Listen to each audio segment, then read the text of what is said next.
on the art apocalypse. I could never learn to paint, but now I can generate, said a lad who made some basic portraits with cheap excuse for AI, and then unevenly chicken scratched his name with big, ugly, stupid, unreadable pink letters in the corner. Whirled away, a museum representative got tricked and hung up some pieces that he later called revolting, pronouncing that art must have a meaning, history, reason, and value. Then, for a seemingly unrelated reason, some expensive wine snobs got duped again. This time, the cheap wine brand that they proclaimed as supreme was government-owned, and it didn't even really have a name. Worst yet, we can see how awesome it would be to generate 12 portraits of Sphinx cats, then use an image upscaler, create our own online store just because we can, and maybe we could make $1 or $2, and then just order 12 pieces to hang by the stairs.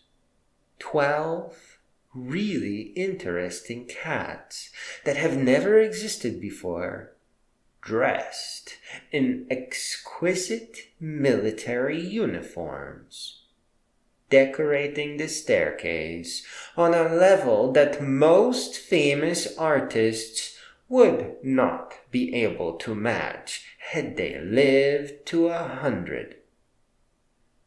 Yeah, it is hard to make sense of it all. It is hard to know what good art is, even when knowing that the definition of good art is the kind of art that changes lives. Generating comic books and graphic novels is already trivial, and with some generated wisdom, it would be possible to put a book together that does transform philosophy into something modern and captivating, that, in fact, really, really, really changes lives. The solution to it all is actually found with those wine snobs that get so easily tricked by a cheap brand. Fundamentally, we have misinterpreted art. We asked the wrong questions. They were too shallow. Then the generative art AI came about and made us look almost as foolish as those wine aficionados. Aside from good art being the kind of art that changes lives, the artist has to be meaningful. It has to be someone that we care about.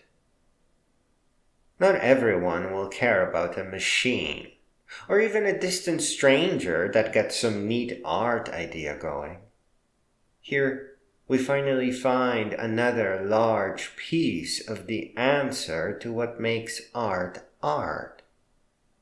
The artist must be personally meaningful to the viewer because of who they are or what they do beyond art, what they believe in, what they want from the world, what they want to change for the better.